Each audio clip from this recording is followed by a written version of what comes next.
Então, Augusto, a palavra está contigo. Sejam todos bem-vindos, todos os convidados. Não saudei vocês aí individualmente, mas sintam-se abraçados, sejam todos bem-vindos. Problema de energia aqui, para quem não pegou, estava um certo tumulto. O professor Benhur vai conduzir aí, caso haja algum problema aqui comigo, tá? O Benhur já fica aí como um moderador também da aula, beleza? Augusto, é contigo, a palavra está contigo. Muito obrigado, primeiramente, por aceitar esse convite, por entender aqui, né? Como eu tenho falado, a gente está tentando, Augusto, numa meta ousada minha, fazer 10 anos em um, ou seja, trazer em um ano, no mínimo, 10 conteúdos relevantes aí da ciência do treinamento, aí da ciência do esporte, que é nos últimos 10 anos. Então, a gente já está aí, pô, passando aí do quinto encontro, né?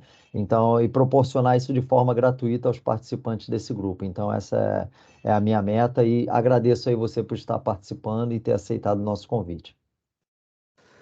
Professor Elison, eu que agradeço aí pelo convite, né?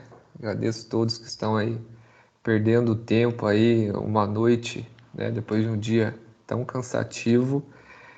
Vou falar um pouquinho só da trajetória, o que incentivou a estudar a preparação física. Eu, terminando meu bacharelado em educação física, eu era um personal, né, do fitness que tinha muitos alunos. E um dos alunos tinha um conhecimento da diretoria do Guaratinguetá, na época, né, o time da Garça, futebol de campo, interior de São Paulo, que estava se destacando aí entre os times grandes, na Série A do Campeonato Paulista, e recebi o convite para ser um dos preparadores físicos. E naquele momento fiquei contente, mas percebi o quanto eu não sabia naquele momento. Porque eu não sei de vocês, mas eu tive uma formação no bacharelado totalmente voltado para o fitness, né?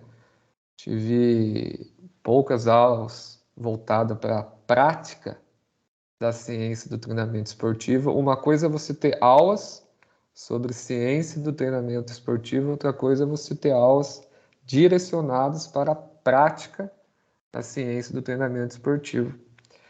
Então eu fiquei mexido, ao mesmo tempo feliz, mas na hora de decidir eu não decidi porque eu fiquei com medo de assumir uma responsabilidade que eu não tinha nenhum conhecimento. E a partir daquele dia eu falei, não, eu vou estudar, eu quero trabalhar nessa área da preparação física. Para mim, né, quem sabe um dia ter uma oportunidade de novo num time profissional, numa equipe. Depois disso, fui fazer pós-graduação em São Paulo e tive a oportunidade de estar indo para a Rússia. Na Rússia, eu fiz um mestrado em Ciências de Preparação de Atletas de alto rendimento. E lá na Rússia, eu entendi as duas visões que tem a ciência do treinamento esportivo, que é a visão pedagógica e a visão biológica. E a universidade onde estudei é uma visão muito pedagógica. E eu fui ter um contato com outros autores, outros neurofisiologistas da antiga União Soviética, no Comitê Olímpico Russo, porque eu participei um pouco, junto com o meu orientador, dos treinamentos da seleção de velocidade da Rússia, em 2018. E ele era um dos professores do Comitê Olímpico e fez o convite para mim estar participando de uma capacitação de um mês no Comitê Olímpico Russo. E lá foi apresentado toda essa visão biológica de outros autores, né? Aí depois fiquei um mês no Quênia também estudando um pouco os atletas quenianos.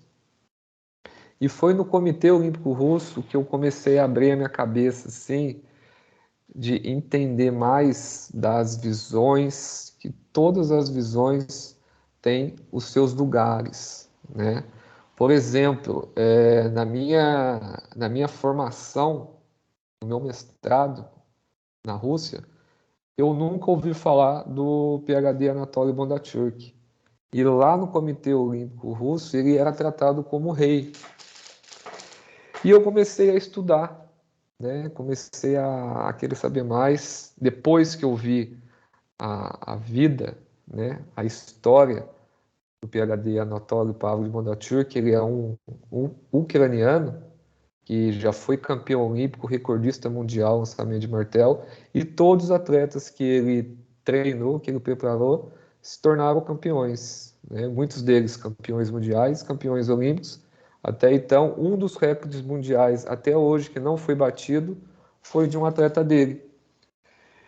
E comecei a estudar, comecei a ler artigos e me deparei com um artigo dele bem recente, na época de 2015, junto com um amigo dele chamado Sergei Pavlov, que é um médico do esporte, que trabalha com hóquei no gelo, que foi atleta juntamente com Bondarchuk na seleção de 1980, atleta reserva de arremesso de peso nos Jogos Olímpicos de Moscou.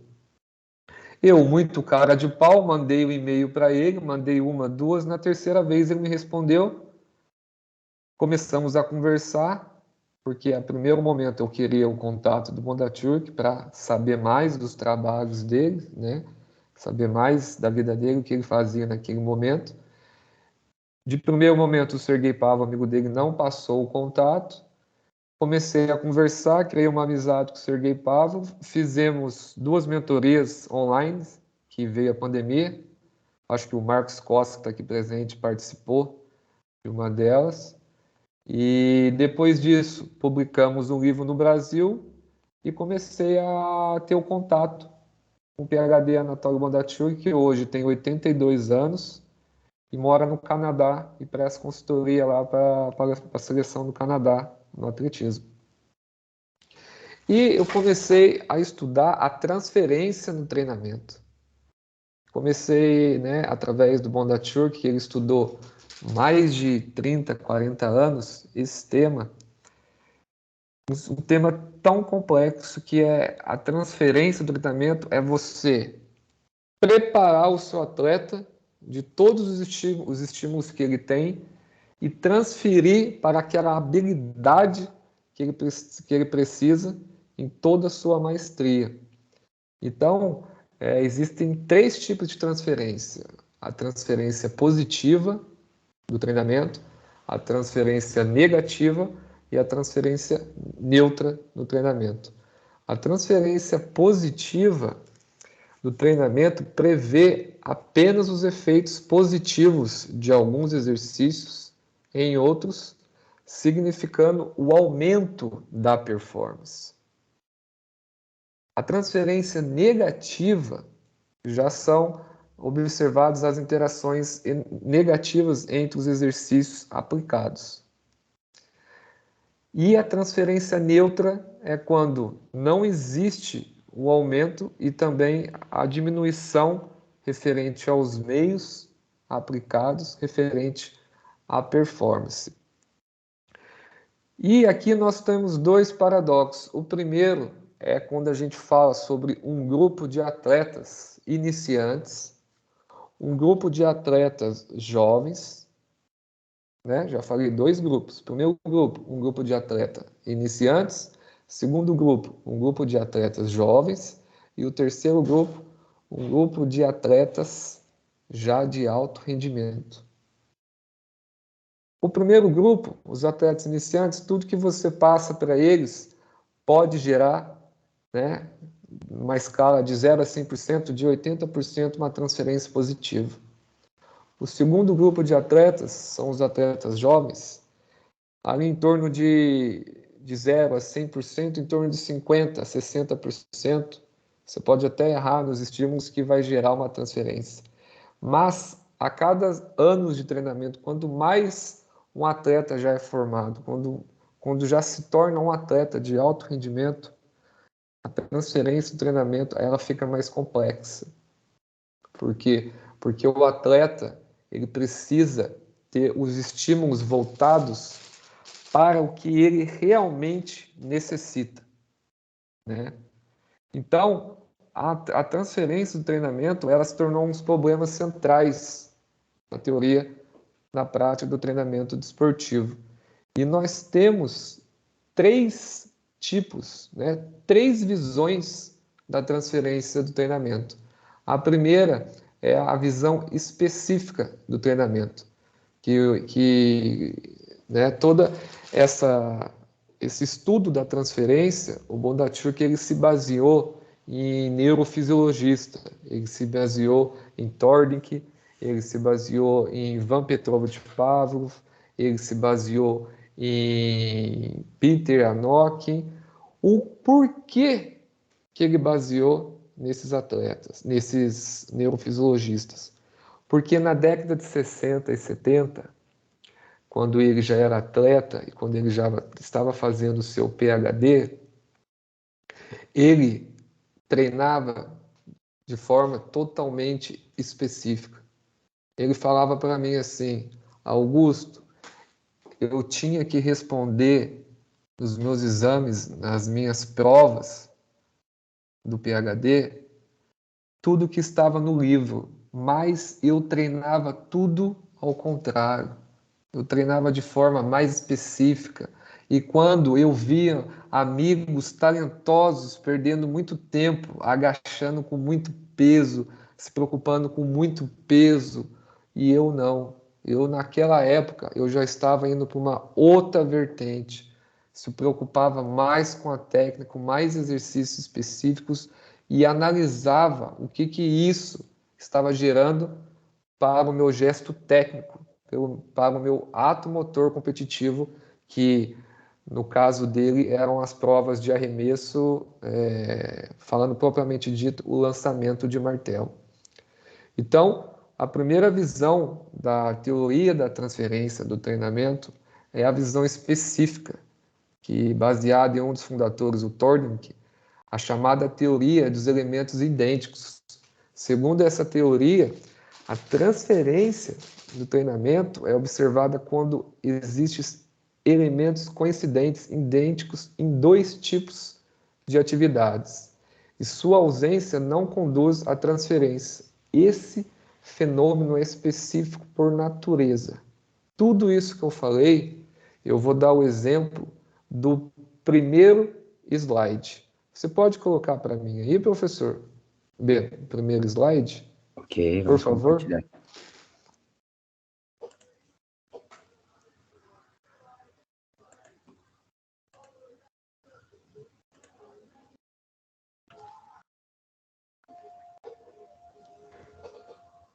Tá, veja bem. Olha como que a transferência de treinamento se torna complexo de muitas vezes. Aqui nós temos um martelo que é diferente do martelo de competição que está aqui, que não tem muita importância. O martelo de competição, ele é um pouquinho mais longo e tem uma menor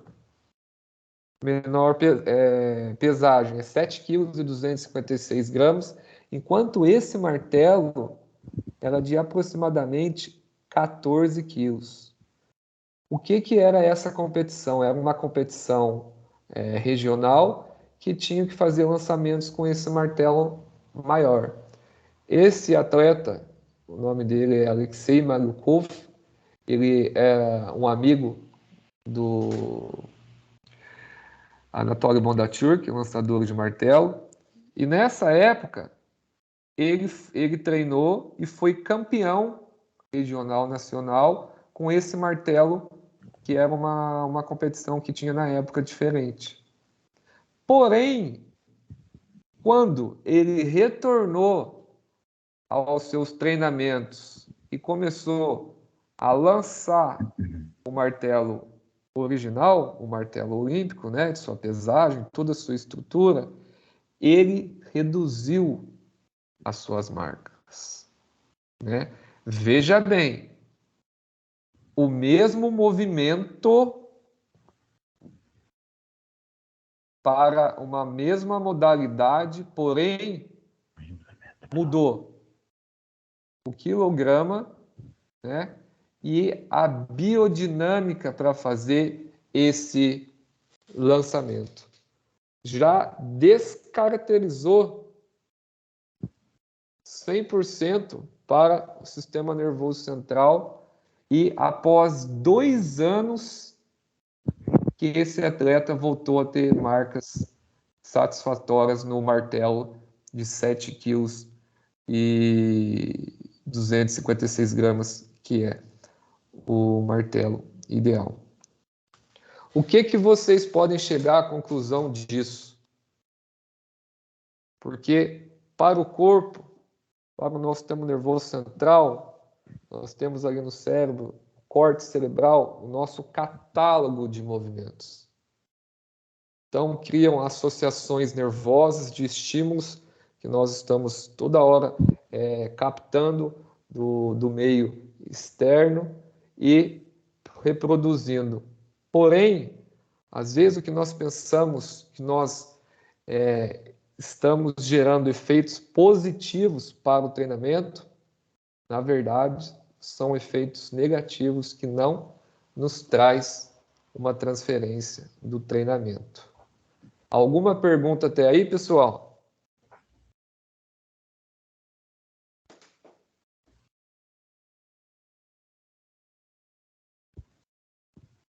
Não, né? Beleza. Vamos, professor, o senhor pode minimizar o slide, que eu vou falar da outra visão da transferência e treinamento. São 3 visões, tá bom? Depois eu vou para alguns exemplos práticos.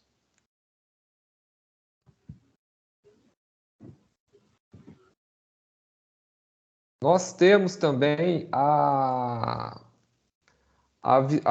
visão ofepista, que ela é uma visão não muito aceitável para os cientistas da ciência do treinamento desportivo. Os pontos de vista dos ofepistas diferem daqueles dos específicos. Por quê? Porque a teoria da transferência e treinamento foi baseada em alguns princípios pedagógicos gerais e especiais, né? O princípio da unidade geral e o princípio da unidade especial. Essa visão, a essência dela é que é criado uma base e dessa base você cria pré-condições para o crescimento das conquistas esportivas de forma especializada. Então, o significado principal dessa visão ofepista é que a preparação geral gera a transferência do treinamento nos meios de treinamento geral para os meios de treinamento especial, supostamente realizado no processo de desenvolvimento da forma desportiva. Agora eu falo uma pergunta para vocês. Vocês acham que um atleta de altíssimo rendimento, vou dar um exemplo de um velocista, vocês acham que um velocista, se eles têm 6 semanas para treinar, para fazer um bloco de treino, 6 semanas, vocês acham que nessas 6 semanas, 3 semanas, ele realizar mais estímulos de força neural? Você acha que isso, para um velocista de alto rendimento, vai gerar a transferência que ele precisa?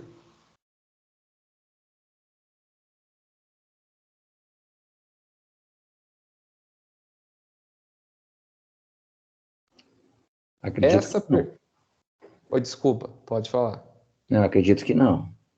Então, o porquê que não, né? Nós vamos ver no final da apresentação o vídeo que nós vamos entender o que um velocista faz, correto? Qual é a ação específica que está acontecendo no seu ato motor? Quais são as forças vetoriais que os músculos estão sendo suscetíveis ao meio externo? E com isso, nós vamos criar padrões de preparação para gerar o máximo dessa transferência, correto? Vamos também tentar aí conversar o futsal também, falando do que o jogador precisa, né? Existem duas diferenças no treinamento. O que o jogador, o que o atleta precisa e o que o atleta necessita. Então, nós vamos falar sobre isso. Agora...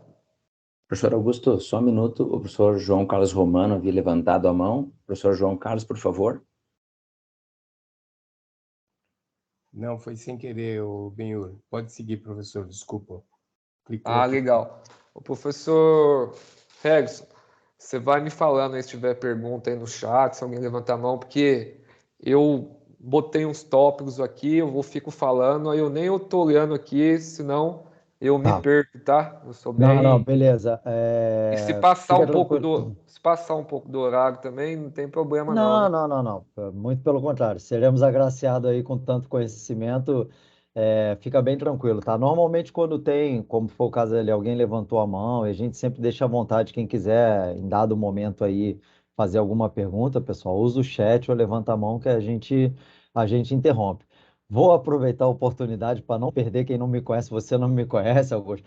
O camarada aqui, pô, foi tomar banho, deixou a câmera ligada. Pô, vamos se ligar, pessoal. Pelo amor de Deus aí, pô. Depois ficou passando fio dental. Ô, professor, se liga, senão cai na web aí já era, vai virar meme. Tá gravando, né? Tá gravando. Tá gravando, depois eu vou pegar ele, vai virar meme aí, mas beleza, pode dar seguimento aí. Legal. Então, com todo esse questionamento, né, eu trago uma visão de um cientista do levantamento de peso livre chamado Vorobiev, que ele cita que, quanto ao crescimento do espírito esportivo de atletas de alto aumento de rendimento, a transferência do treinamento ocorre para os exercícios competitivos apenas com os meios de treinamento especial. O que ele quer dizer com isso? Que para o levantador de peso olímpico, o atleta, essa base ela só faz perder tempo e estimula exercícios inespecíficos para ele. E o que a gente tem que ter em mente também é o que?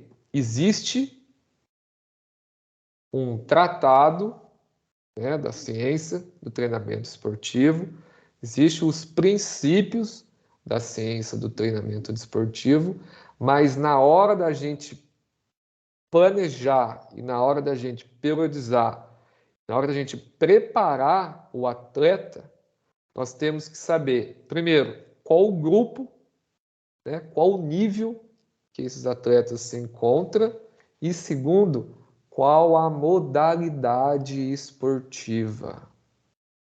Para cada modalidade esportiva, eu tenho uma necessidade. Vocês acham que o planejamento de um atleta, o tiro ao alvo, vai ser o mesmo planejamento de um atleta de vela? É claro que não, né? Então, tudo isso a gente vai a esse paradoxo, a esse encontro do que a transferência do treinamento nos traz e nos traz para a prática do dia a dia.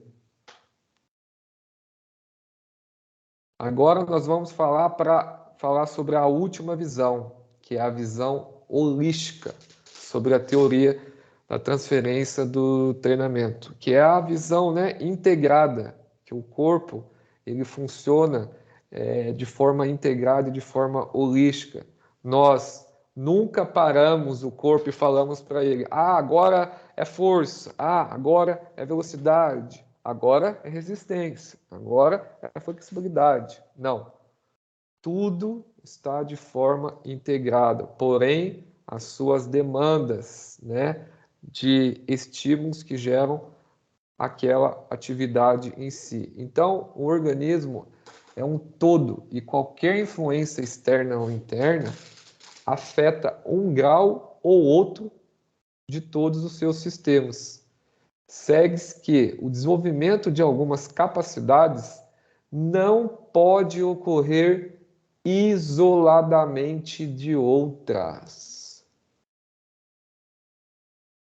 Então, é isso que o sistema complexo traz, é o que está publicado nesse livro aqui com o Sergei Pavlov, o que a gente fala que existem as capacidades físicas, existe, mas na hora de responder ao estímulo, elas estão todas integradas, tá? E quanto mais um atleta é de alto rendimento, se eu pegar aquela tabelinha, força, hipertrofia, força, depois resistência, aquilo ali não funciona.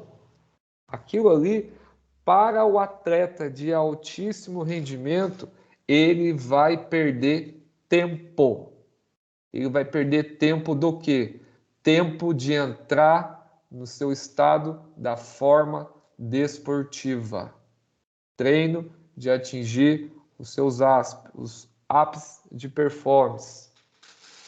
Entendeu? Augusto, posso fazer uma pergunta? Pode. Dentro dessa tua última fala aí, se a gente pegar o teu último parágrafo aqui, eu tenho certeza que dá pano para manga de pô, muito assunto, né, cara? Muito. Sim. Porque a gente vem primeiro, da nossa formação, como tu falou, né? Tu foi para a Rússia, tu se deparou com uma outra realidade. Nós temos o Marquinhos Costa aqui também, que tem uma vivência, enfim. E a gente aprende de uma determinada maneira, mas não é preparado de fato, como você falou, né, para aplicações práticas e tudo mais. Mas pegando um gancho aí da tua última fala, tá? Como você vê a questão, estou falando só de treinamento de força, tá? A questão da periodização do treinamento de força para os esportes. Aí, independente se é esporte coletivo, se eu estou falando no alto nível, né? Porque, como tu tá colocando aqui, muitos profissionais a gente vê defendendo, né? Período para trabalhar mais força pura, o período para especificar mais para potência, o período para ser mais voltado para, enfim, outras questões. Como você vê isso, no esporte de alto rendimento? Não, isso tem que ter. A periodização, né, do planejamento tem que ter, da força tem que ter. Agora eu vou pegar o futsal. Futsal de exemplo, tá? Essa periodização e essa força para o atleta de futsal de alto rendimento, ela tem que ser o máximo do que essa força vai representar no momento do jogo. Correto? Vou dar um exemplo. O que mais que um jogador de futsal faz no jogo? Acelerações e desacelerações, correto? Certo. Muita dorsiflexão, correto? Para receber o passe e giro, né? Mudança de direção, acelera, desacelera, para. Então, quanto de exercícios de força para a rigidez do tornozelo é feita? E olha, eu estou correndo, eu paro, eu faço a dorsiflexão e a bola vem e eu já solto. Isso aqui é isometria. Isometria elástica. Entendeu? Então, quanto mais o atleta é de alto rendimento, mais eu vou ter que ter essa periodização, esse treinamento de força específico para o que ele necessita.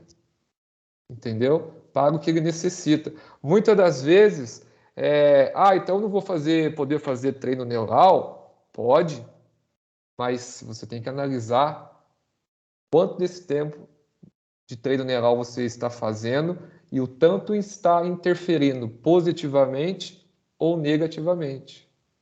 Entendeu? Tem aquela flexão nórdica que uma época aí ficou modinha, né? Que jogadores, principalmente de futebol, os times grandes, eu via que estava fazendo.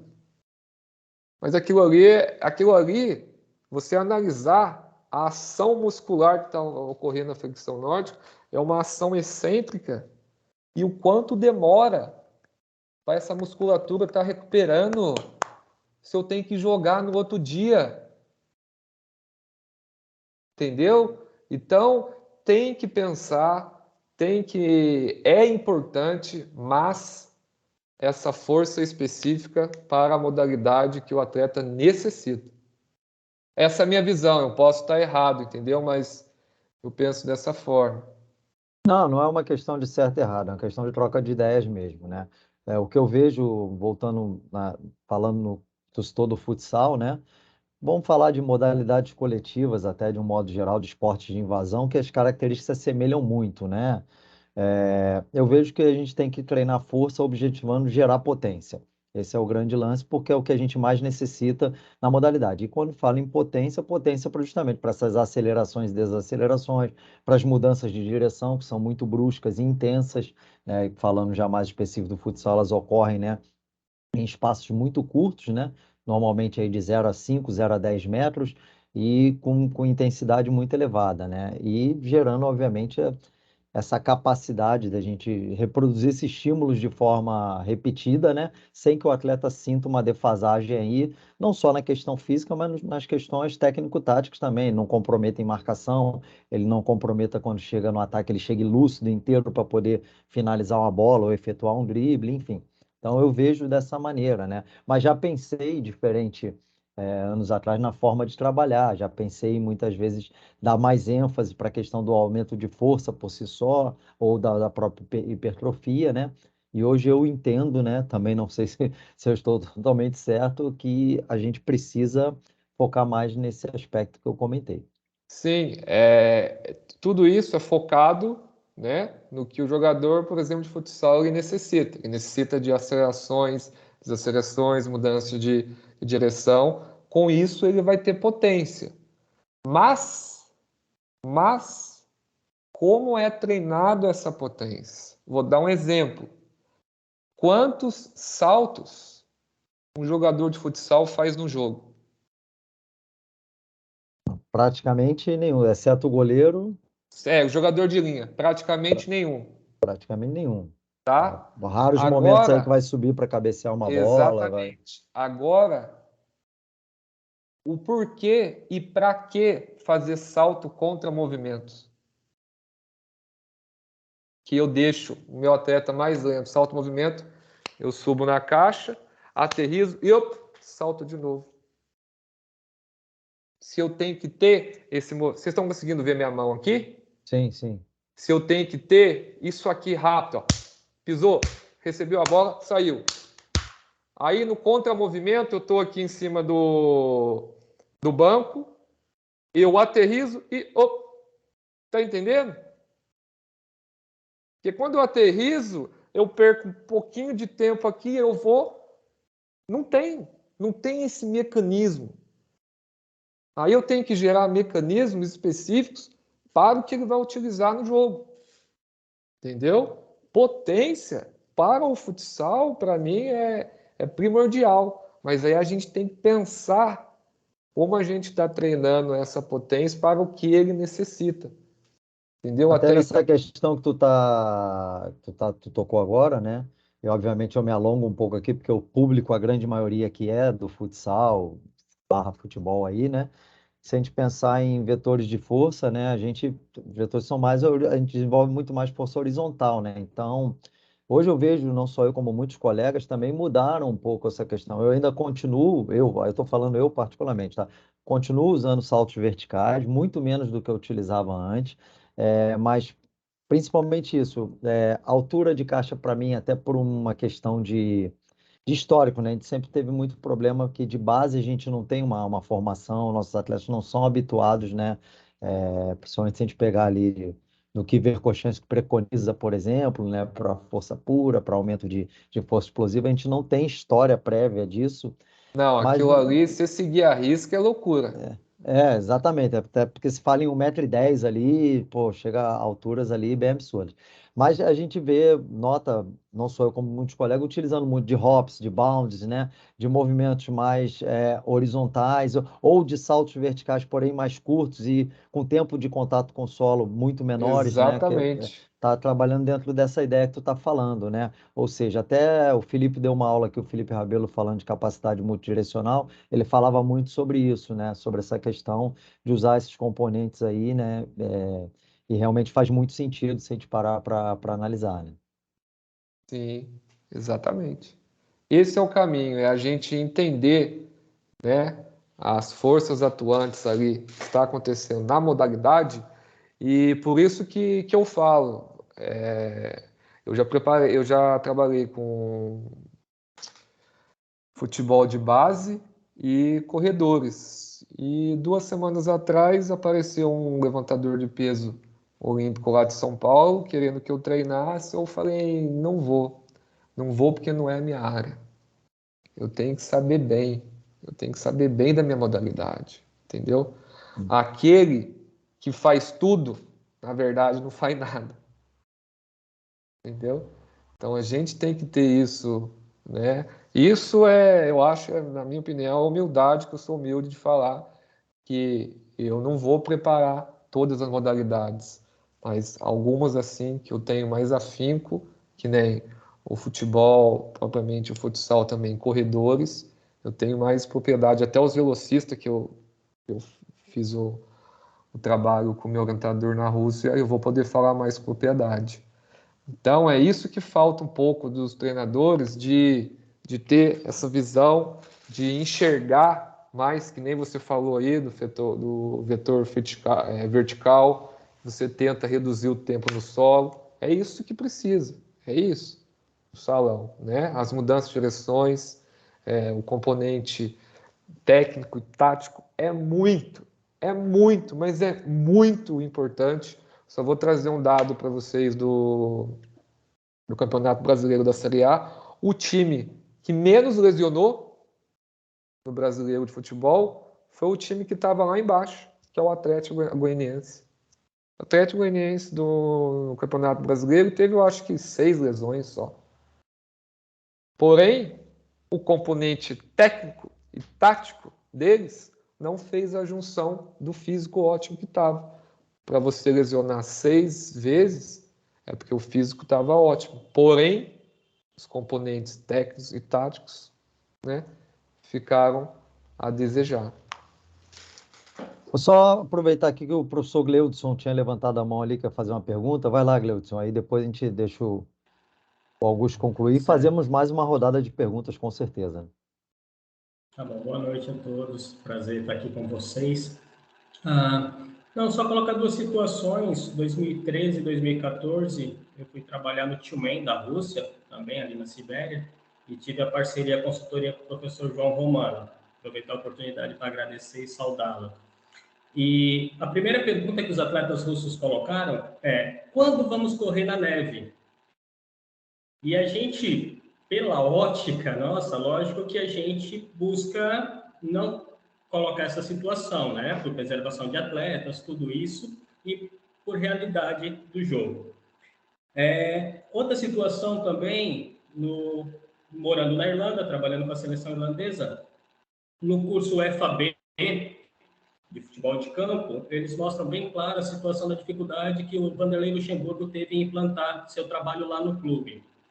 Uma delas, fisicamente, é pelo trabalho com areia, justamente mostrando essa questão do tempo de contato com o solo, com o piso. E eles colocam claramente uma situação em vídeo do lateral do Bayer Leverkusen correndo em paralelo com o lateral do Real Madrid. E eles mostram a diferença no gesto técnico, na amplitude da passada, tudo isso e o tempo de contato com o solo. Então, o que eu quero dizer com isso? Que não é algo novo, que é algo que vem... eu cursei o FAB em 2010, na Irlanda, então nisso já colocava a situação. O Luxemburgo já esteve lá muito tempo antes, então é algo que, para ele, para a escola europeia, já era um fato, isso daí. E para nós, hoje a gente está estudando muito disso, e graças a vocês que estão se dedicando. E hoje eu estou na Ilha de Bermuda, no Caribe. E aqui já não, já é mais velocista e força. Então, estou conhecendo outra escola. Então, o que eu quero colocar para você, professor, é a questão cultural também. até que ponto isso, a gente está adentrando numa cultura, até que ponto a gente consegue vender as nossas ideias. Obrigado. Isso que você falou é muito importante. Sim, tem um fator cultural, mas eu já sabia disso nos cursos que eu dou, e o Tom Thomas, do Frambosch, ele deu o exemplo da corrida na areia referente ao jogador de futebol. O cara perguntou para ele, o cara quase pulou nele lá no curso, preparador físico de um time grande aqui no Brasil, tá? Não vou falar o nome. E falou que a areia, muitos times fazem, que ele já fez, para o condicionamento físico. E é o que eu estou tentando explicar para vocês. O Tom, ele pegou e explicou assim para ele. O que o jogador de futebol faz? Aí o rapaz respondeu, corre com a bola em direções, às vezes salta. Tá, mas na grama, correto? E qual é a força que atua na grama, que é nesse estado? Vertical, correto? E o pé dele, quando ele vem e entra em contato? Ele vem e entra em contato num piso, né? Que nem a grama. Quando está que nem a areia, o pé quando toca na areia, o que acontece quando o pé toca na areia? Ele abaixa, já descaracteriza todos os movimentos. Lembra do atleta que eu mostrei? Que ele faz o mesmo movimento no lançamento de martelo, porém com um peso maior, que muda um pouquinho só a biodinâmica no movimento. Depois, quando ele vai fazer o outro lançamento com martelo com peso menor e mais longilíneo, ele não consegue. É isso que ele quis dizer, entendeu? Aí o cara ficou insistindo nele e falou assim, olha, se você gosta da areia, você pode correr com seus atletas próximo ao mar, aonde ela é mais plana e um pouquinho mais dura, entendeu? No Quênia tem um fator cultural também. Eu fiquei um mês lá no Quênia, que o meu orientador pediu para mim estar indo junto com um amigo meu do Rio de Janeiro, o Fabinho. E lá, quando eu falava sobre o treinamento de força para eles, aquilo lá machucava. Eles não treinam força. Tá? Eles não treinam força. Mas vamos analisar a biomecânica deles. Os membros inferiores é quase maiores que os membros superiores. Aonde eles treinam cheio de pedra, eles não têm transporte. Eu vi um menininho de 8 anos com mochila nas costas, trotando para ir para a escola. Eu perguntei para ele onde que era a sua escola, mais ou menos, era 5, 6 quilômetros de onde ele estava. Então, às vezes, o fator cultural, ele já é enraizado de uma base, né, de um histórico que, às vezes, a gente tem que aceitar, mas não é a realidade dos nossos atletas brasileiros. É a realidade daquele local. Por exemplo, conversando com o Stanley, esqueci o nome dele, disputou pau a pau 5 ou os 10K nos Jogos Olímpicos do Rio com o Moforá. O Moforá estava pela Inglaterra e ele estava nos Estados Unidos, ele estava lá no Quênia. Ele falou assim para mim, que tanto você está querendo falar de treinamento de força? Eu falei, não, só quero saber e tal. Ele falou, tá. Aí ele ficou pensando assim, passou uns 4 segundos e ele olhou assim para mim. Mas o Moforá, ele treina musculação umas 3 vezes por semana. Aí que o Moforá, ele tá lá na Inglaterra. Ele compete pela Inglaterra. Entendeu? Aí, por isso que a gente tem que analisar o nosso atleta, né? O que ele já fez, analisar a cultura, Porque tudo isso que ele já fez há 10, 15 anos, se você for querer mudar drasticamente, você já está querendo mudar aquele sistema que ele está habituado. Entendeu? E isso só consegue entender, né, pessoas experientes, assim, que nem você, né? Que você não pode chegar drasticamente mudar. Não, você tem que ir, né, escutando, analisando e incrementando o seu trabalho com essa cultura que existe no local. Leudson e Augusto, se me permitem aí complementar, eu até soltei no chat aqui 2 artigos, tem mais, se eu não me engano, tem um até que o Nakamura participou quando estava na Universidade Federal da Paraíba, demonstrando alguns benefícios do treinamento em areia. Aí veja bem, vocês estão me escutando aí, pessoal? Tá legal? Deu uma.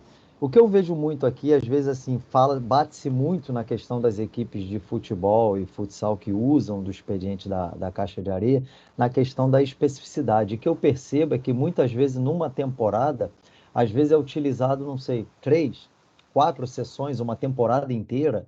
Aí eu me questiono, e pergunto aos colegas: será que eu utilizar 3 ou 4 sessões vai comprometer tanta especificidade todas as outras vezes que eu estou treinando lá na superfície de futsal, seja força, seja potência, o ato de jogar em si, né, que já é mais específico do que isso, impossível, né? Agora, lógico, eu não estava lá no curso e não vi como foi formulada a pergunta. Eu acredito que se há, obviamente, um exagero ou uma ideia de se fazer muitas vezes, realmente vai comprometer esse componente potência aeróbica com meus atletas de futsal, botando eles para pedalar. Então, obviamente, eu estou com problema. Mas será que se eu levar uma vez, de repente, numa aula de bike indoor, para quebrar aquela rotina, principalmente em pré-temporada, ou às vezes com outro objetivo que está por trás daquilo ali, será que também eu não tenho uma valia nisso? Então, essas questões que eu estou colocando, não estou nem afirmando que seja certo, que seja errada. E cai muito nessa tua fala, Augusto, cai muito no aspecto cultural, né? No Brasil, as equipes têm uma tendência de muitos anos a usar caixa de areia, né? E só que eu vejo que às vezes é massacrado por um lado nessa questão da especificidade somente que eu estou falando, e eu percebo que são, às vezes, 3, 4 sessões, sei lá, 5 numa temporada inteira. E aí eu me pergunto se isso realmente compromete a especificidade de uma equipe, né? Se a gente botar isso, não chega a 1% de todas as sessões de treino realizadas ao longo de uma temporada, né? Sim, mas vejamos bem, né? Quanto mais tempo você perde, né, pensando em uma performance consolidada, para o alto rendimento é complicado. Eu vou fazer um outro paradoxo que eu fiquei 2 meses nesse ano, janeiro, final de janeiro, depois metade de janeiro, depois antes de carnaval, num clube do Rio, futebol da Série A. O que acontecia lá, cara? Que eu fiquei assim, chocado. Não vou falar o nome do time porque é antiético. Todos os treinos, antes do treino técnico e tático, tinha academia, cara. Todo dia. Todo dia. Aí eu conversando com as pessoas lá, depois com os amigos, com outro amigo do futebol de Fortaleza, ele falou para mim, falou, isso aí é cultural. Vários times no Brasil fazem isso. Eu falei, caraca, velho. Aí eu expliquei, por causa que eu fui ao convite de um diretor, que é amigo de um conhecido meu, que estava preocupado, porque né, tem muita política envolvida, o preparador X é conhecido de um fulano e tal. Aí eu fui para meio que dar uma sondada e apresentar um relatório simples para ele lá. Passou 2, 3 semanas que eu saí de lá, começou a subir as lesões. Então, né, eu fiquei chocado que eu vi que alguns times, não todos no Brasil, que nem esse amigo meu de Fortaleza falou, eles fazem isso. Agora, o porquê fazer isso? Qual o propósito? Gente, você está tendo jogos uma vez na semana e no domingo, sem de fazer microdoses, pouquinho, e às vezes nem fazer, só pensar em recuperar, mas era sistêmico. É uma coisa assim que, sabe,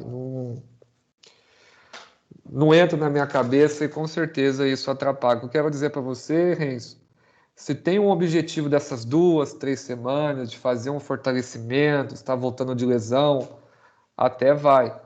Agora, se pensar em performance com o jogador, treinar na areia, ele não vai responder o que ele precisa de fato no campo, entendeu? Agora, se for para outro viés, vamos supor, se ele quer fortalecer esse tornozelo que está sem rigidez, fazer um trabalhinho ali de joga a bola, bate com uma, o outro ali, o tornozelo fica apoiando, tendo uma rigidez isométrica, depois troca, bate, aí sim.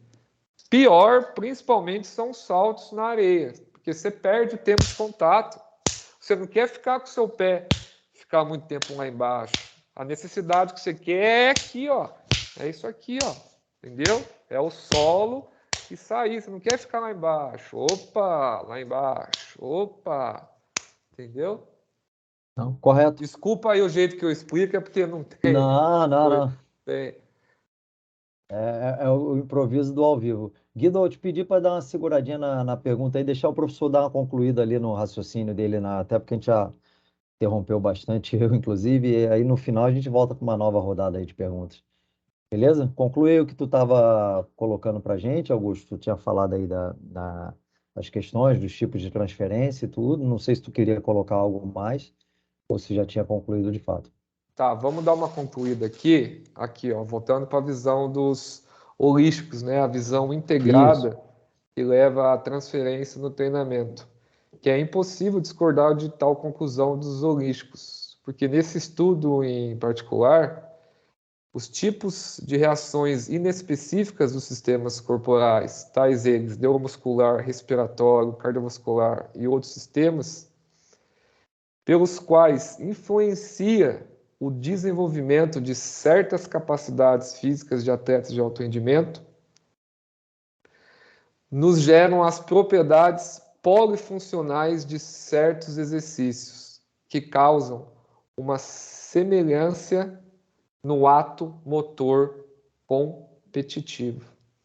Então, fazendo um paradoxo, né, desse exemplo, muito das vezes a gente pensa que com o exercício nós vamos estar gerando a transferência. Mas que nem o Anatoly Bondarchuk fala, a cada treino nós temos que avaliar o nosso atleta, nós temos que fazer um laboratório da nossa equipe. Por exemplo, o ano passado eu comecei a explicar isso para um professor que eu dei curso na forma do triatlo. Ele tinha 4 dias para treinar na semana. O triatlo, né, são 3 provas: corrida, natação e ciclismo. E nesses 4 treinos, ele já tinha uma capacidade neuromuscular, né, já era bem forte.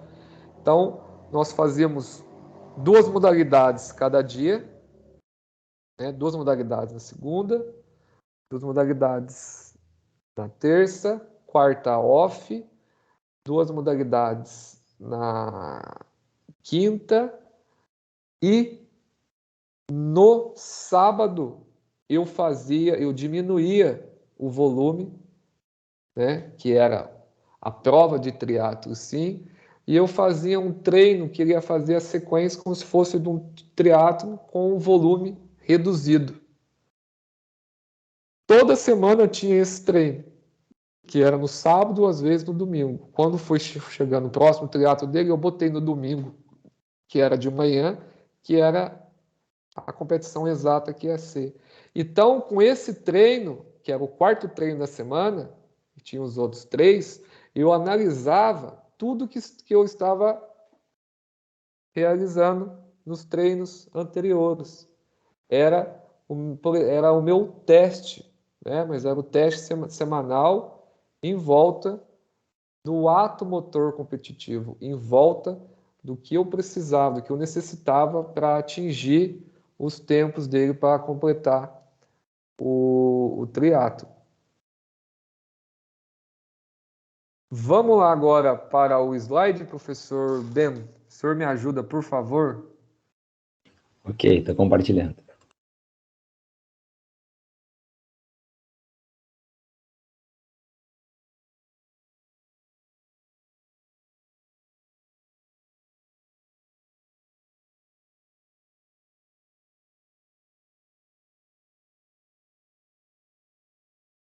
Ó, vamos para o segundo slide.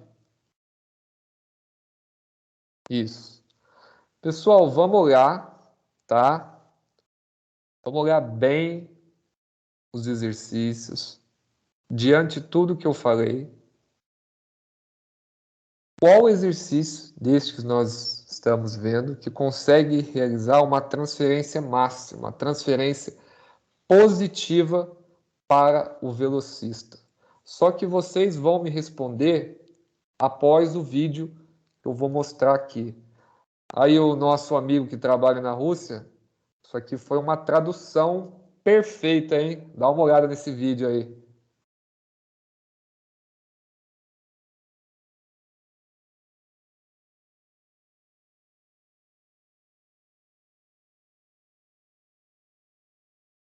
Pode botar o áudio, por favor, professor Ben?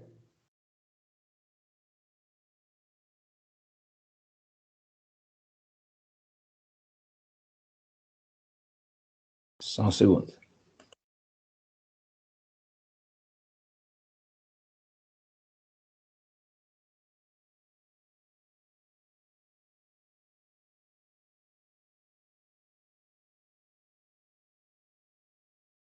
Достигается шириной шага при высокой частоте сведения бедер.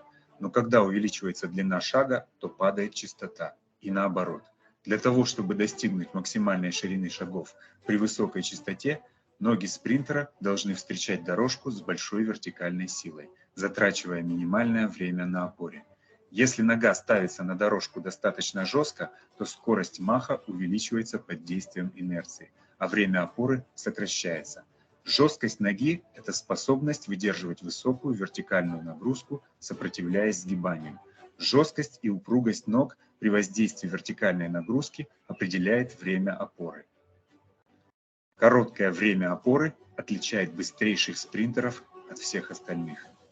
Научный факт. После разгона во время спринтерского бега свыше 95% сил действует на дорожку вертикально. Продвижение вперед обеспечивает мах бедра и вылет голени.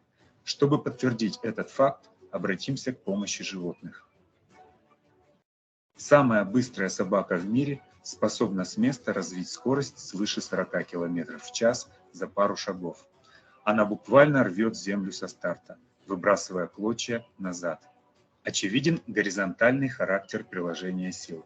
Со второго-третьего шага, в зависимости от сцепления, преобладает вертикальное действие сил на поверхность. На третьем-четвертом шаге собака расслабляет когти, поскольку сцепление уже не требуется. Лапы ударяют в землю вертикально с огромной силой. Разгон спринтера происходит по той же схеме. Горизонтальное отталкивание происходит только на первых 5-10 шагах, после чего сцепление с дорожкой не играет роли, преобладает вертикальное воздействие на дорожку.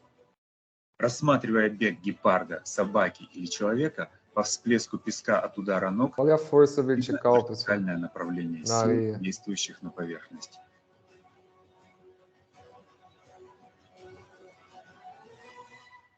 Чем быстрее бег, тем меньше время опоры. Быстрейшие спринтеры проходят фазу опоры за 0,08 секунды. Это очень короткий промежуток времени. Так как никакие мышцы не способны сокращаться настолько быстро, горизонтальное проталкивание невозможно и бесполезно. Как же тогда происходит продвижение, если не толкать землю назад? Чтобы разобраться, рассмотрим пример с теннисным мячом и эластичной лентой. В идеале стопа упруго сжимается и разжимается подобно мячу. Чем сильнее ударять мяч вертикально об асфальт, тем быстрее он летит вперед. Это происходит потому, что лента меняет направление действия силы. Аналогичным образом мах бедра и выхлест голени задает горизонтальное движение спринтеру. Подобным образом животные выносят поочередно передние и задние лапы как можно дальше вперед, чтобы продлить горизонтальный движущий момент. Нога ставится под общий центр тяжести, генерируя максимальную вертикальную силу. Длинная голень имеет большую амплитуду вылета, что дает значительное преимущество в спринте. Если подключить выхлест голени во время бега на месте с высоким подниманием бедра, начинается продвижение вперед. В обратном беге те же принципы. Чтобы бежать быстро, нужно встречать дорожку с большой вертикальной силой, чаще сводить ноги и выхлестывать голень как можно дальше вперед. Почти все люди при беге спиной вперед пытаются проталкиваться стопой и не выбрасывают голень. Поэтому мировой рекорд, установленный еще в 1991 году, остается непобитым. Спринтеры наивысшего уровня складывают голень для снятия стопы с дорожки. В это время стопа и голень уже расслаблены. Начинается сведение. Противоположная картина наблюдается у спринтеров ниже классом. В попытке дотолкнуться стопа намного дольше находится в напряжении. Нога остается распрямленной далеко сзади, как во время старта. Из-за этого складывание и последующее сведение значительно запаздывает. Существуют упражнения, которые убивают скорость. Они хороши для развития стартового разгона и недопустимы для развития бега по дистанции. Так как эти упражнения заставляют спортсмена прикладывать горизонтальные усилия на дорожку, лучше их делать на отрезках не более 20 метров. Толкать дорожку назад на высоких скоростях невозможно, а любые попытки это сделать приводят к падению скорости. Наиболее часто спортсмены совершают эту ошибку за 10-20 метров до финиша. Даже топовые спринтеры в попытках побыстрее пересечь черту стараются дотолкнуть себя к финишу. Корпус подается вперед, нога теряет жесткость на опоре, сгибаясь в колени. Стопа размягчается, зачастую ставится с пятки. Снижается вертикальное воздействие на дорожку. Увеличивается время на опоре. Маховая нога значительно запаздывает на сведение, а значит замедляется продвижение в целом. Джон Смит, тренер нескольких чемпионов мира на 100 и 200 метров, советует пробегать финишную черту, не пытаясь совершить рывок. Так спортсмен пересекает линию на максимально возможной скорости и никогда не проигрывает в клетках соперникам своего уровня.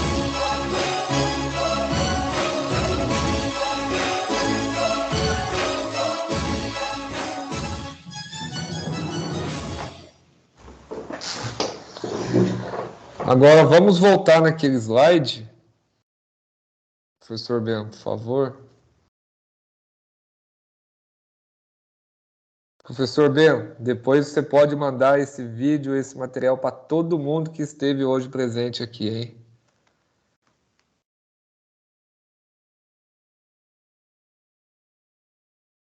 Obrigado aí pela cortesia, professor.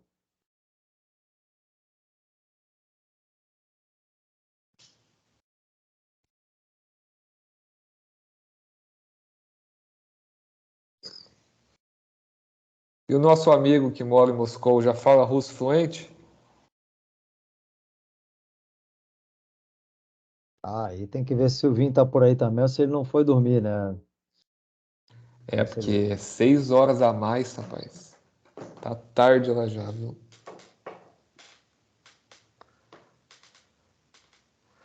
Pode voltar, professor Ben, por favor, que é para a gente já rapidinho falar sobre o...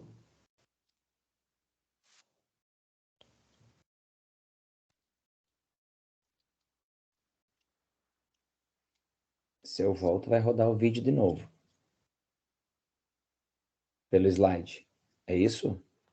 É o outro slide, sem ser esse, o anterior. Ah, ok.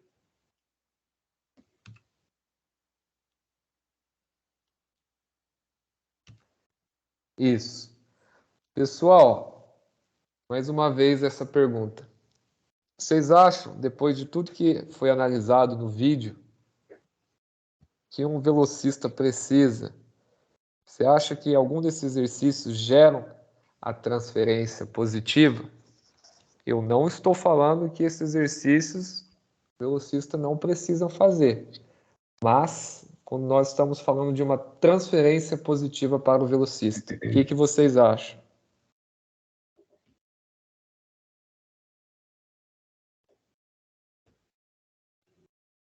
O que eu posso dizer a respeito do hip thrust ali, né, da elevação pélvica, tem um estudo bem conhecido do Loturco aí, que associa, né, tem uma boa associação desse exercício com a fase de aceleração aí de 0 a 10 metros, né, mas não especificamente aí para o decorrer de uma prova, por exemplo, de 100 metros, mas com a fase de aceleração.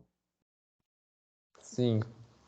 E o que isso a gente leva a entender? Que esses exercícios, eles contribuem, tá? Eles contribuem.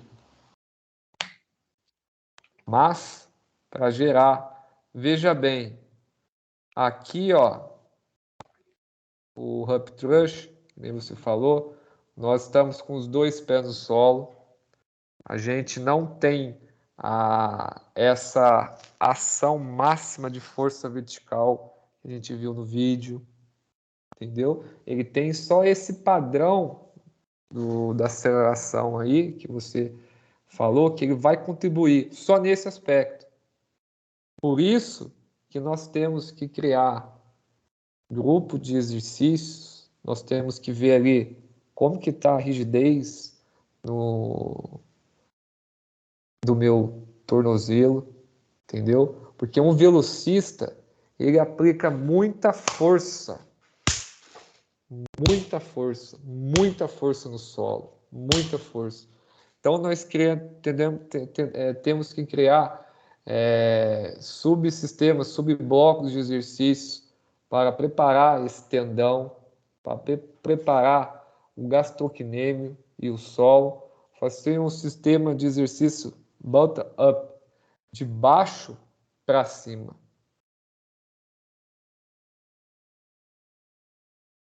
Alguma pergunta a mais, pessoal? Mostrar algo. Perdão. Você quer mostrar algo mais nos slides, Augusto? Não, era só isso que eu tinha que falar mesmo. Então, Agora vamos para o bate-papo. Isso. Boa.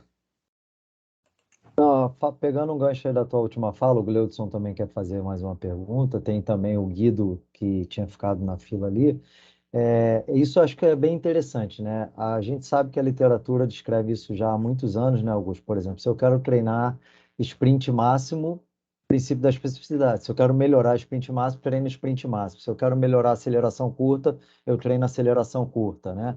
Se eu quero melhorar a capacidade multidirecional, eu vou investir em acelerações multidirecionais em diversos ângulos que vão gerar graus de exigências diferentes. Mas existem exercícios complementares que podem nos ajudar a chegar a esse objetivo, nos criar não só uma base, como tu falou, né, de stiffness e de outras questões de fortalecimento e tal, como também ajudar, né, mas nunca acreditando num único exercício ou num único, vamos dizer, algum salvador, né, porque às vezes parece que alguns exercícios, como tu citou o nórdico, e o nórdico a gente sabe que tem sua valia, mas a gente não pode crer num único exercício como salvador de todos os problemas, salvador da pátria, né? Eu acho que é bem esse o recado que tu passou e queria reforçar, porque na prática o que a gente vê é basicamente isso mesmo. Sim, sabe o que é interessante, o Renson? É a individualidade de cada atleta, cara. Por isso que muita coisa na teoria, quando você vai para a prática, é totalmente diferente. Vou dar um exemplo para você, e quanto mais atletas vai passando, né, mais exemplos você vai tendo, você começa a ficar mais calejado, você começa a ficar mais experiente. Lá no Comitê Olímpico, eu tive aula com a Irina Prikalova, que ela foi campeã em Sydney nos 400 metros, não sei se foi 4 por 400 ou nos 400 metros. Só que em toda a sua em toda a sua idade jovem, né? Ela começou a treinar velocidade com 15, 16 anos. Antes, ela era patinadora artística. Então, ela tinha uma amplitude demasiada do quadril. Quando ela pisava no solo, o quadril dela fazia assim, ó. Ia lá em cima, porque tinha muita amplitude devido aos vários anos de treinamento da patinação artística. Então ela falava que ela tinha que fazer muito movimentos reativos balísticos para tentar sanar esse problema, né, que ela tinha para a velocidade. Então, para você ver que às vezes um esporte, né, a gente está falando de transferência, influencia negativamente para o outro, né? E a gente tem que fazer os ajustes. Pode ser que se não fosse, né, a patinação artística, ela poderia aí ter batido muitos recordes, ou também não, se não for, né? Isso aí a gente teria que investigar mais através de muitos estudos. Boa. Vou deixar o Guido perguntar aí, depois passo para o Gleudson, tá, Gleudson? O Guido estava na fila antes aí. Vai lá, Guido. Bom, boa noite para todo mundo, mais uma vez. O professor Augusto, muito obrigado aí por toda a explicação, né?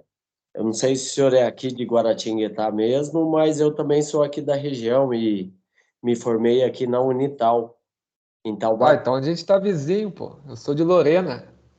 Pô, legal. Tenho alguns amigos aí também, já fui várias vezes até para jogar, né?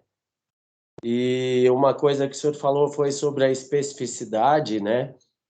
E na Unital também, no nosso currículo, nós não tivemos nem a modalidade de futsal, muito menos toda a base para trabalhar especificamente com preparação física, né? Então, quando eu comecei, eu fui ex-atleta, mas atleta amador, e quando eu comecei a trabalhar diretamente com equipe de competição, já depois de formado, se a gente não tenta buscar um algo a mais, a gente fica naquela mesmice, né? E uma das características que tinha aqui é que se a gente queria utilizar a sala, né, aí comecei a trabalhar com futsal feminino, né, e tentando sempre passar algumas coisas diferentes. Claro que tem até uma fala que o professor Harrison falou uma vez, ele falou assim, nossa, se eu soubesse disso lá atrás, né, eu tinha feito diferente. Mas a gente vai aprendendo a cada dia. E para usar a sala de musculação, com todo e qualquer equipamento que tinha lá, seja de funcional, tinha um professor lá. Só que aquele professor, ele não sabia da realidade nossa, dentro do futsal, do nosso calendário, das nossas atletas. Então, é meio complicado. Aquele lá está lá para coordenar a sala de musculação, mas ele é um geral. Mas quem acompanha o treino sou eu e o técnico. Né? Então a gente cai em algumas coisas assim ainda que são meio complicadas, né? E isso é muito ruim. Isso é muito ruim, Guido. Aqui na região o senhor sabe como é que são também as questões de instalações, né? Que a gente tem uma quadra que é de madeira que escorrega muito, aí a gente vai jogar em outro lugar, é uma quadra de cimento que tem até buraco, né? E aí você tem diversas condições, né, extrínsecas que já te comprometem o rendimento e podem favorecer o aparecimento de lesões. E aí, se você não tenta fazer algo diferente para minimizar tudo isso e para quebrar um pouquinho, como o Gleudson falou também, da cultura de cada lugar, né, fica mais complicado, né? Sim. Deixa eu fazer uma pergunta. Essa sala de musculação é outra pessoa que fica nela fazendo o trabalho das suas atletas, correto? De geral, não só do futsal, mas de todo e qualquer aluno matriculado, né? E de toda e qualquer modalidade que fica ali, né? Mas aí quem faz esse treino é você ou são essas pessoas? Não, agora, esse ano eu não trabalhei com feminino. Aqui eu trabalhei só com a escolinha, porque eu até não estava recebendo nada para trabalhar com o feminino, porque é prefeitura, né? Então, cada ano que entra, cada secretário que entra acaba tendo uma visão diferente, acaba sendo um pouquinho complicado. Então, hoje eu estou focando somente nas escolinhas, né? Pelo ganha-pão, pela necessidade. E quem está trabalhando com o feminino é só o professor que trabalhava mesmo, só o técnico, né? Até as meninas não chegaram a disputar nenhum campeonato de liga e federação esse ano. Mas isso que você falou, o Guido, é muito ruim, prejudica muito, entendeu? Se não tem essa conversa entre quem está na sala de academia e quem está ali realizando os treinos técnico e tático, fica muito difícil, entendeu? E com certeza poderá ocorrer lesões por causa dessa falta de comunicação, né? Porque a gente tem treinos muito intensos, técnicos e táticos. Sim. E ali você vem de uma intensidade também. Foi o que eu falei do time de futebol. Eu vi. Ninguém falou para mim, não. Eu venci, eu vi. Antes do treino tático e técnico, 40 minutos a 50 minutos de academia. Entendeu? E não era academiazinha, não. Era, às vezes, circuito. Era treinos mais voltados para resistência aeróbia. Para que eu deixar ali fazer 3 séries de 15 se já já eu vou ter ações mais intensas ali no gramado? E específicas, né? Aí era o outro Específico. ponto que eu ia chegar, porque aí muitas vezes pode ser que quem está lá dentro tem uma visão somente generalizada de academia, que pode ser a área que o cara se especializou e que ele goste, né? Sim. Mas uma coisa que eu sempre falo, Guido, quem corre atrás, que nem você agora, é a ciência, sempre vence o mal. Sim. Num exemplo desse, você faz uma reunião com os atletas, como que é mais ou menos os seus treinos? Ah, segunda, isso, 3 de 10, 3 de 15, faço 10, 20 quilos. Faz lá, 3 vezes 15, 45 vezes 20, deu 45 vezes 20, deu 2 vezes 5, 10 vezes 4, 900 estímulos que você deu para aquela musculatura. Tá vendo? E depois você está indo para o campo. Olha aqui, treinador, olha o que está acontecendo. Aí você começa, né?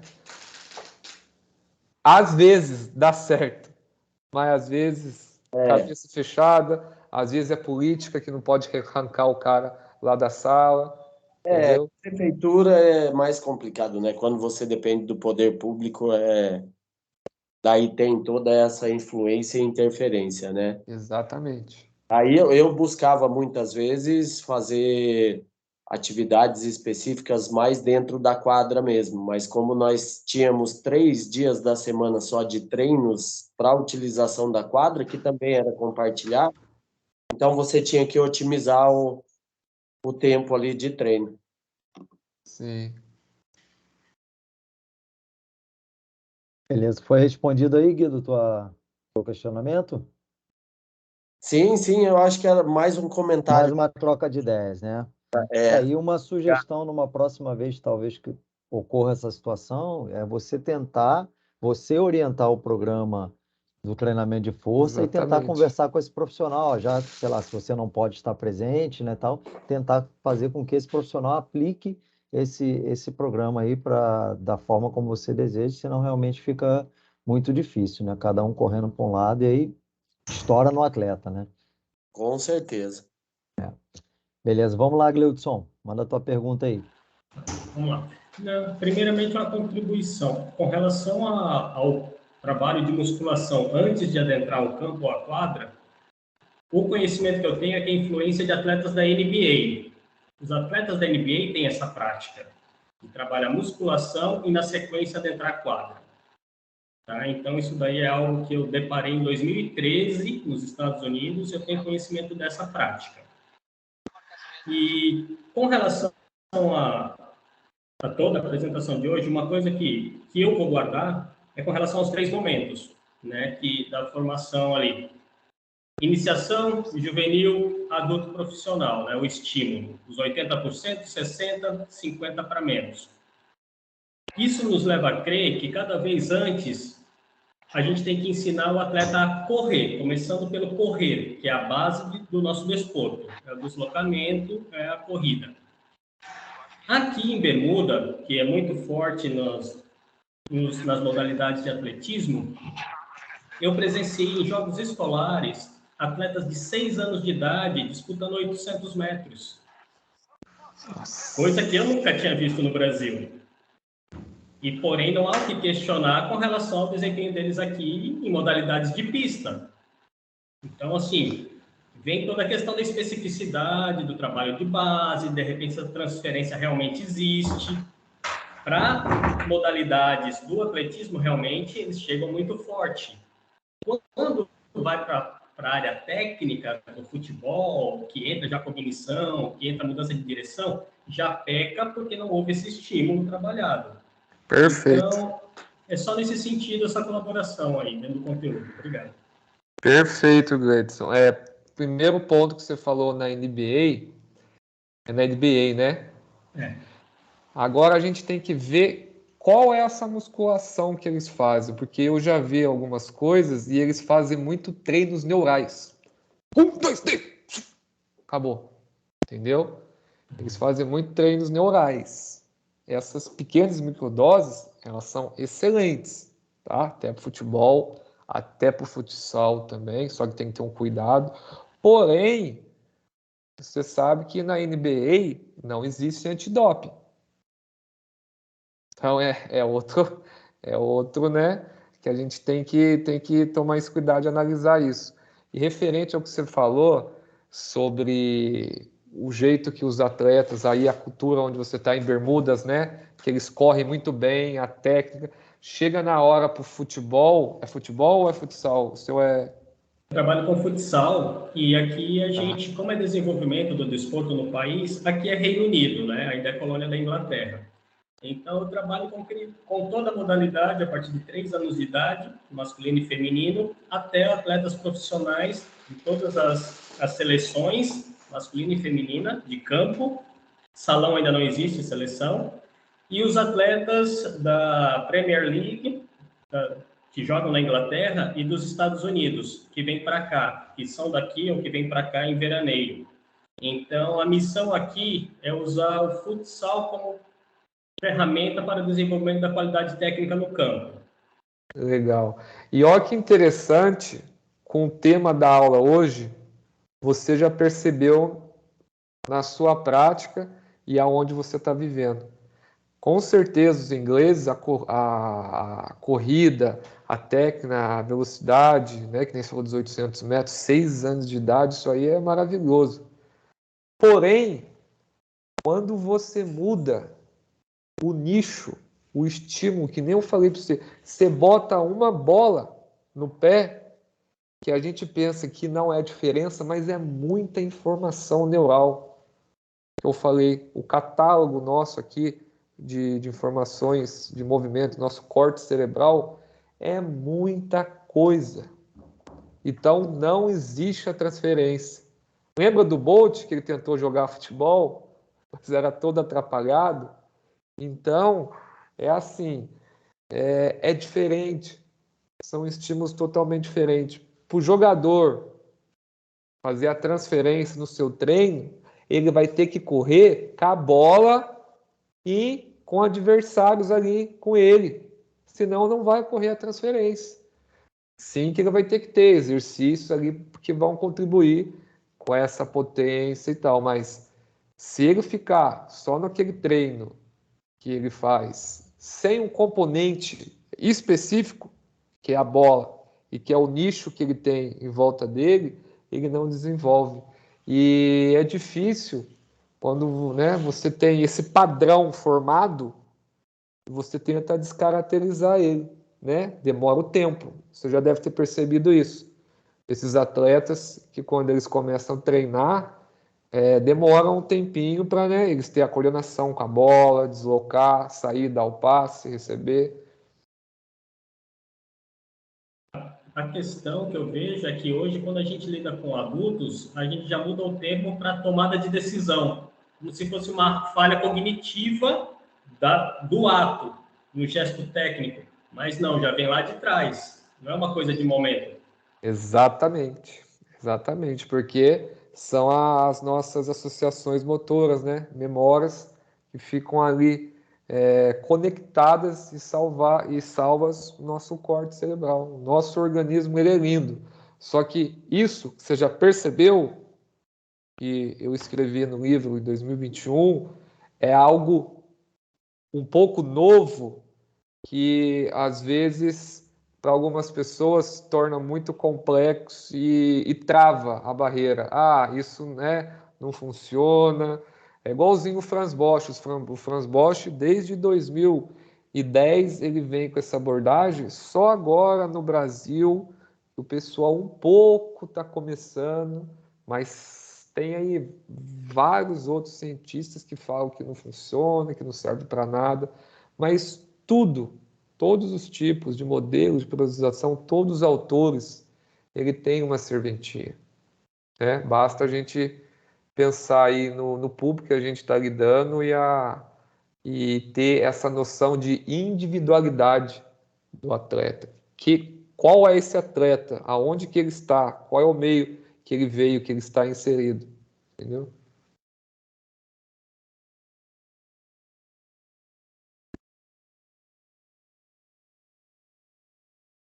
Acho que é o áudio, professor Enzo. A discussão que está muito boa, acho que até o áudio não. Foi agora? É que eu tinha travado o Foi. microfone aqui. Não, complementando aí a fala do Gleudson, um tempo atrás ali, eu fiz uma live com o professor Felipe Conde, que é muito conhecido aí no futsal, foi preparador físico muitos anos no Brasil, hoje é treinador na República Tcheca, hoje não, já está mais de 6 anos lá.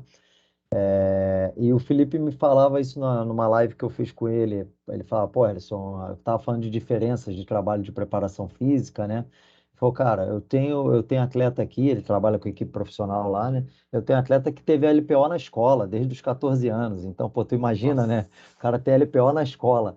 Então, pô, cara, em parte de força, potência é brincadeira. Tu dá um estímulozinho pros caras, bom, vai embora, é rapidinho. Eu não tenho. Só que aqui os caras, entrar na linguagem da bola, os caras são cintura dura, né? O desafio é que os caras não têm aquela malemolência do brasileiro, né? Pro drible, para as ações mais ágeis, né? Então é esse estímulo que é o desafio. E aí, como o Gleudson falou, né?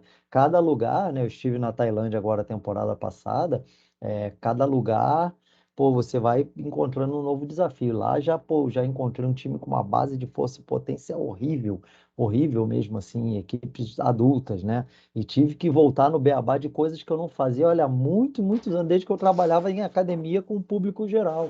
Tive que fazer coisas nesse sentido para dar uma base para esses caras.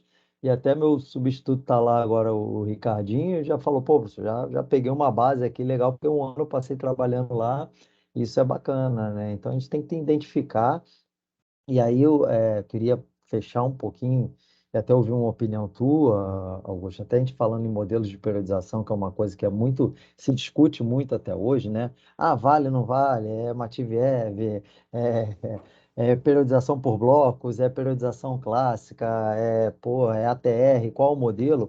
É como tu falou, todos têm uma serventia, mas falando em modalidades coletivas, aí eu vou falar mais de futebol, de futsal especificamente, que é o maior público aqui, a gente tem que entender que muita origem, né? A gente tem que ir lá na origem, né, Augusto? A origem desses modelos, a grande maioria, são voltadas para o atletismo, para modalidades individuais, né? Até por questões de invernos rigorosos, de uma série. Um modelo de governo, né? Não é só um modelo de periodização do cientista, tem todo um modelo de governo.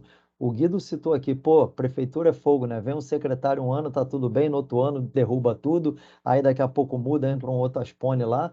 Nesses países, pô, tinha um modelo de governo que aquilo é por anos, né? Desenvolvido por décadas, né? Então, Exatamente. quando a gente vai aplicar isso num contexto de modalidade coletiva, já muda tudo. Você tem que tentar identificar que não pode, não vai funcionar ao pé da letra, né? Aquele quadro lá, com aquelas Não curvas, aqueles vai, picos de não performance, é vai. muito bonito no quadro, mas na prática não vai funcionar, né? Então, por isso que é legal ter essas discussões aí que a gente vai ampliando. E é bom de Sei. vez em quando vir dar uns choques também, como tu falou, pra gente, opa, caraca, eu tava É, pensando numa coisa aqui, já te faz pensar, né? Isso é legal pra caramba. Então, na periodização do treinamento, né, que às vezes o pessoal fala, não existe. Existe. Existe por quê? Porque você tem que ter um objetivo. Você tem que ter um macro. Tem que ter um plano né? macro, Você tem que exatamente. ter um plano. Olha, eu estou nesse ponto, eu quero chegar nesse ponto.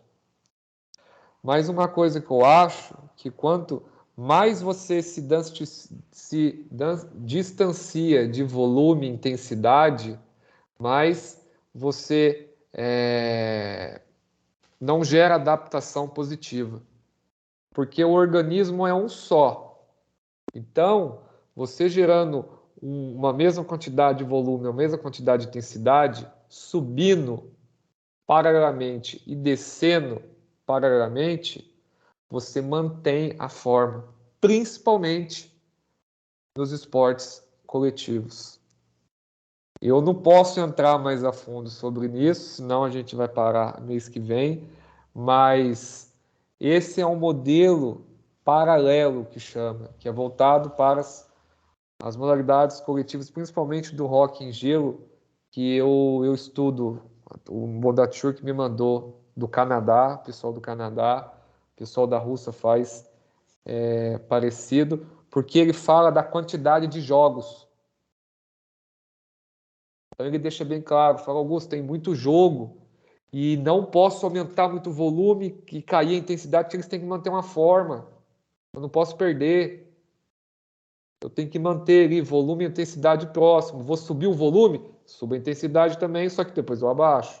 Os dois têm que estar ali só. Porque quando você diferencia o organismo, o estímulo, muito volume e pouca intensidade, você já começa a distanciar do ato motor competitivo, que é o quê?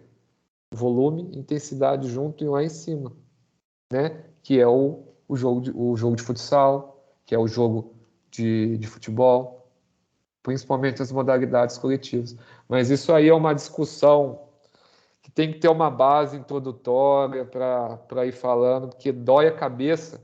Às vezes eu fico com dor de cabeça, então, né, porque é um Professor, Tá. novo que a gente está.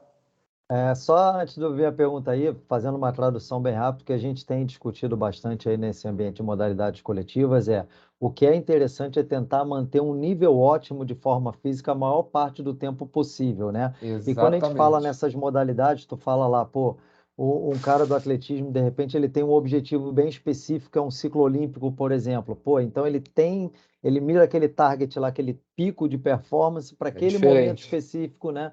E numa modalidade coletiva, tu imagina, Campeonato Brasileiro, pontos corridos. Como é que eu vou selecionar que momento que eu tenho que estar bem? Eu tenho que estar bem o tempo todo, mas Sim, tentando, entendendo que se bem o tempo todo não significa 100% da forma física, né? Isso aí é ilha da fantasia, na verdade, né?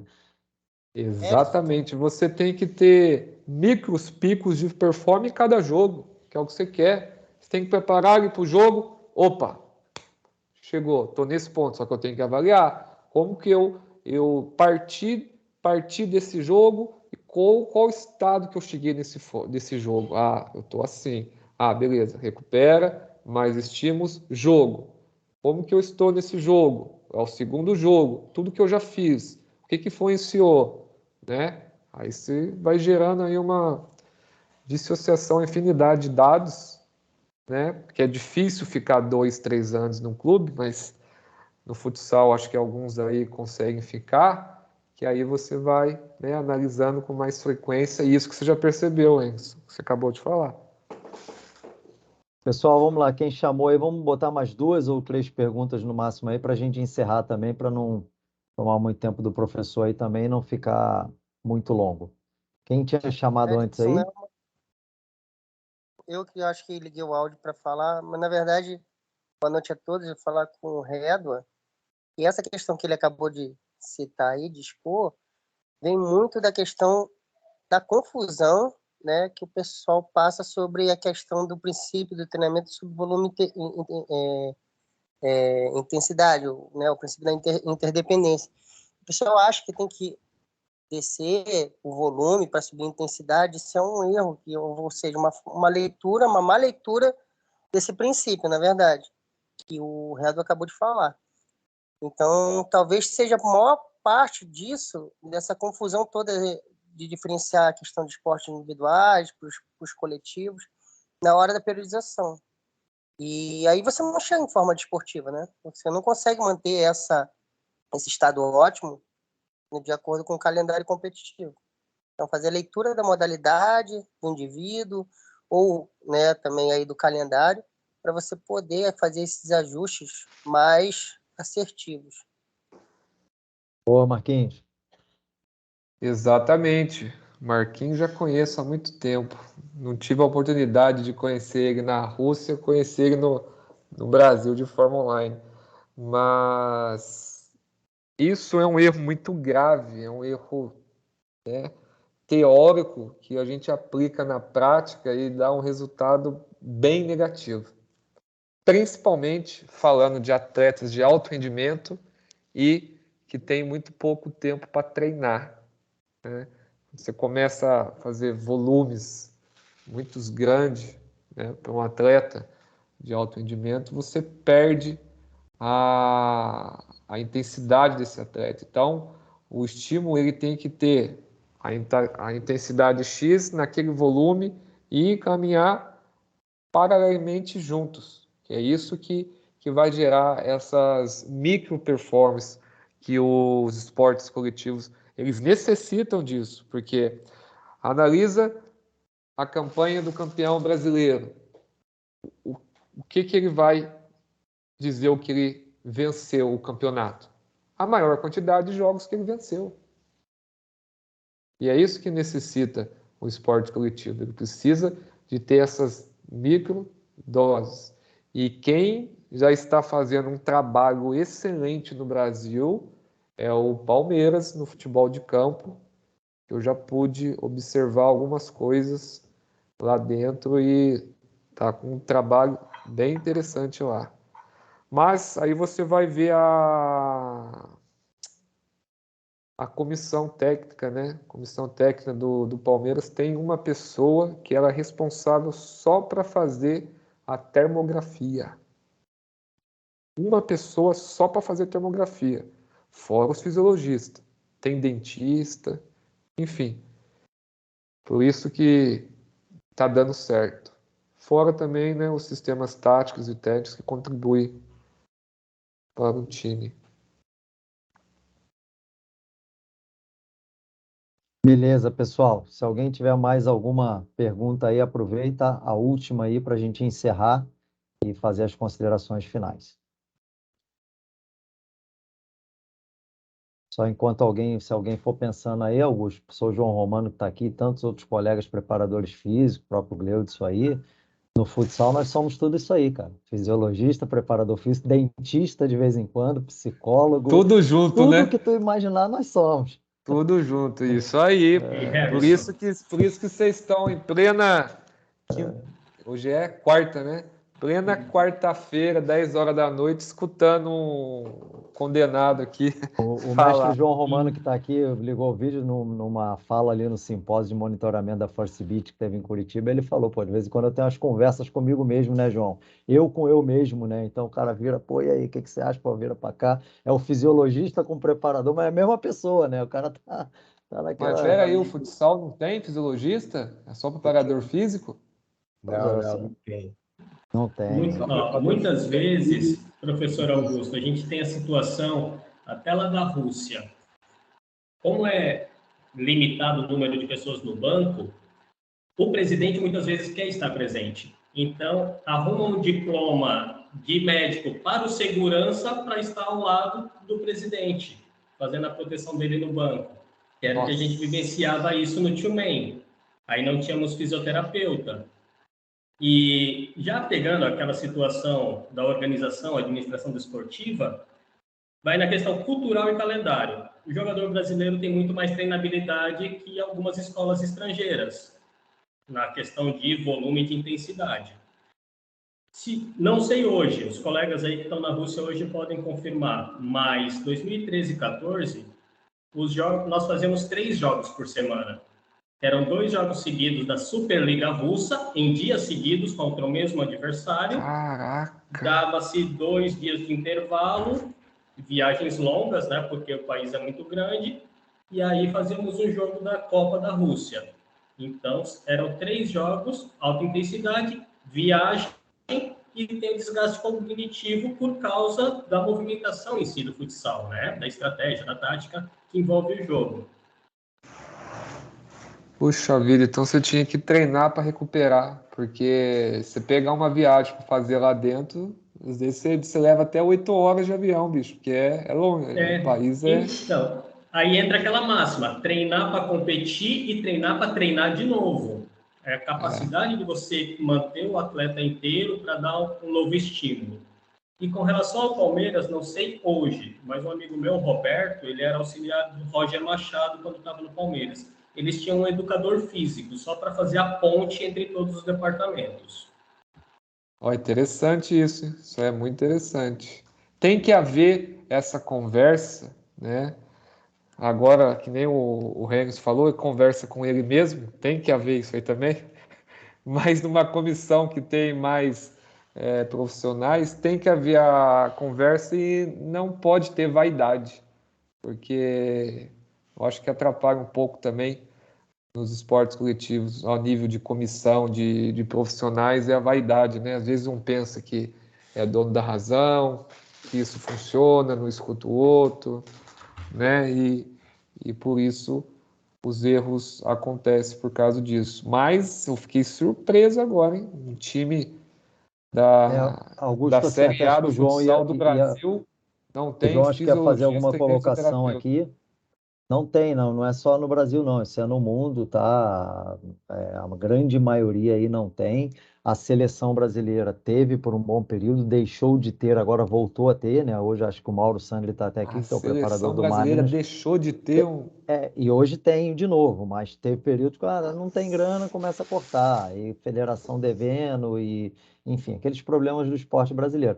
Mas nós não temos, cara. Infelizmente ainda não é visto, né? Para você ter uma ideia, Augusto, algumas equipes hoje dispõem de auxiliar técnico, mas muitas equipes da Liga Nacional, estou falando, não tem um auxiliar técnico, é só o treinador, preparador físico, treinador de goleiros, aí Que vem a área médica, isso. fisioterapeuta.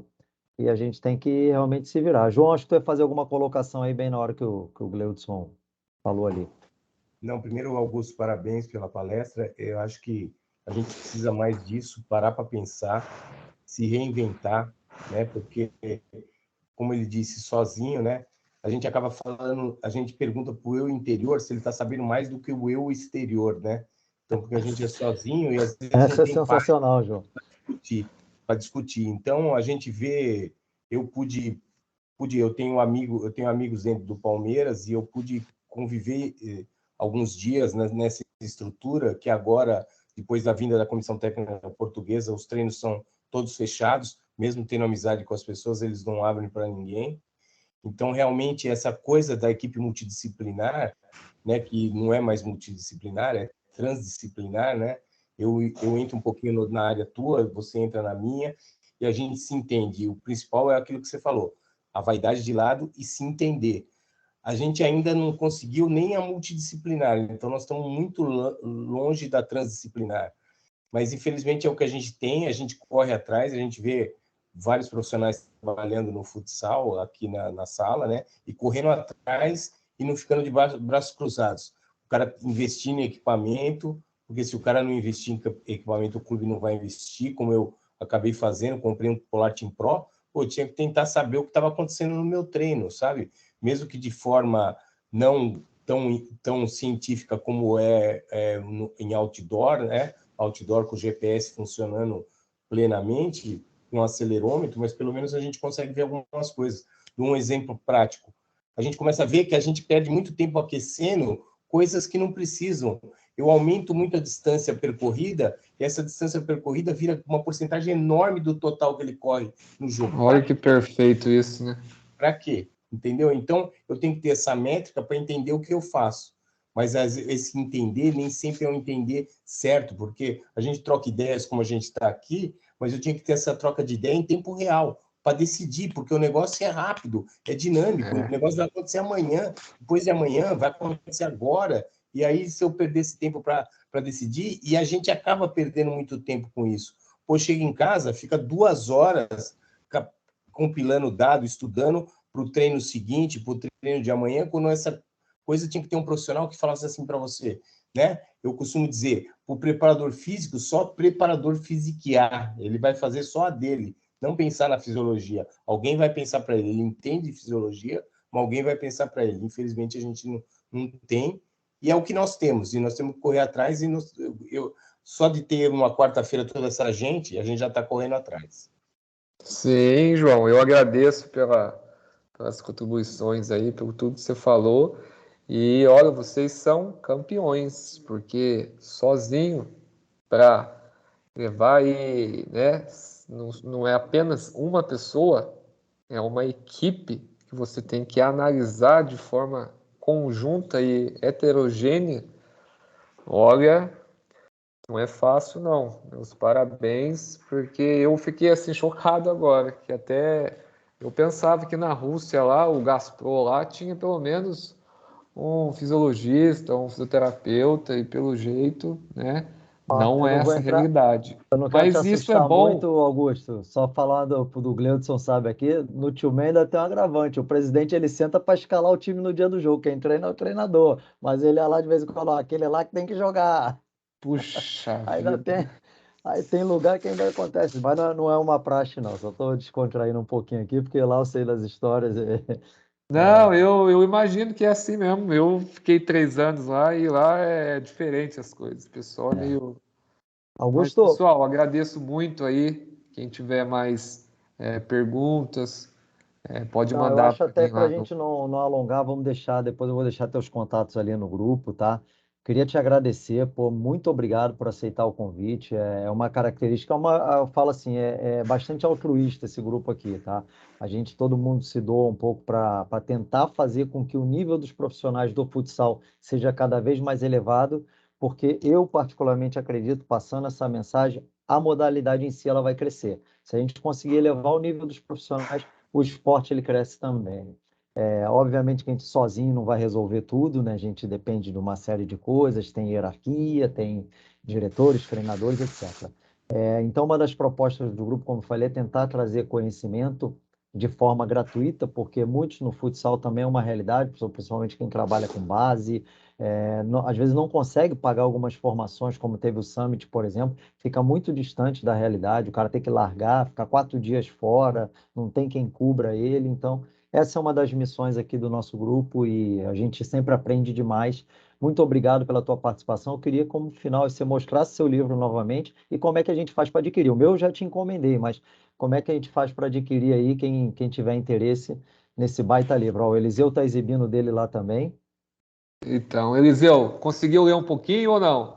Não deu tempo ainda. Faz a prova oral, já aproveita Cara, logo, não dá É, na mole com ele verdade, eu não. não consegui ainda não. Estou finalizando a mentoria com o Alexandre lá e tá bastante conteúdo rolando. é, E, pô, se for possível, o Harrison, porque tem uma mentoria que vai ter do Augusto com o Perfeito. Chuck, se ele puder compartilhar lá no grupo também, pô, Tá. é bem interessante, eu já estou inscrito, Aí, já. aí eu vou negociar com ele em off, aí ver se ele consegue um descontinho para o nosso grupo, o que que a gente pode fazer aí para claro, facilitar aí claro, para com a nossa certeza, rapaziada. com A certeza. mentoria aí vai Esse ser top desconto, também. com certeza. Essa mentoria são 8 encontros, né? Que a gente tem via Zoom com o Bondatchurk. Primeiro, eu mando, no momento que a pessoa faz a inscrição, eu mando os artigos inéditos que ele mandou para mim e eu traduzi. Esses 8 artigos são os temas das 8 aulas. Então, eu mando o artigo para a pessoa já se preparar para ela estudar o artigo, para quando chegar no momento, né, da fala dele, ele vai falar, depois ele vai perguntar perguntas. Aí, quem leu o artigo vai fazer as perguntas e traduzido, né, simultaneamente, que eu mesmo faço tradução, depois eu mando o vídeo para vocês verem como que funciona, porque morei 3 anos lá, ainda tenho contato com eles, a minha esposa é russa, então eu não perdi o time do idioma. E tem esse livro aqui, não sei se vocês conseguem ver, Princípios Modernos da Pressão de Atletas de Alto Rendimento. E quem quiser esse livro, eu envio via Sedex. Aí é só estar me mandando lá. Eu acho que eu tenho 8. Tem que ver ali no escritório, que eu acho que eu tenho 8 desses aqui. Depois eu vou ter que pedir mais para a editora. Pessoal, quero agradecer vocês pelo esse compartilhamento aí de conhecimento, algumas culturas aqui apresentadas. Professor Ben, obrigado por ter apresentado aí os slides. Que nem eu falo, né? Quando a gente vai conversar com outros profissionais, todos nós aprendemos. E esse é o objetivo, né, o Renson? Que você já propôs esse grupo, dá os parabéns para você, porque isso é uma forma de incentivar, isso é uma forma de crescer a modalidade futsal, que requer muito disso. Aonde se viu uma pessoa sozinha ter o cuidado psicológico, o cuidado fisiológico, físico, às vezes sem fisioterapeuta. Então, imagina a nutricional também. Eu imagino a carga de trabalho grandiosa que deve ser para vocês. E vocês estão de parabéns. Quem quiser seguir também no Instagram lá, estou à disposição, @Augusto, 2Rs, Rédua. Aí, só mandar a mensagem lá que a gente conversa. Renzo, mais uma vez, obrigado, viu, pela oportunidade. Eu que agradeço, professor. Foi uma baita aula, sempre um grande aprendizado. Agradeço a todos que seguraram aí até o final, especialmente, né? E aqueles que vão assistir a gravação também depois, que eu tenho certeza que vão ser muitos. Tá? Muito obrigado a todos, uma boa noite. A gente vai encerrando por aqui. Estou só finalizando aqui, parando a gravação.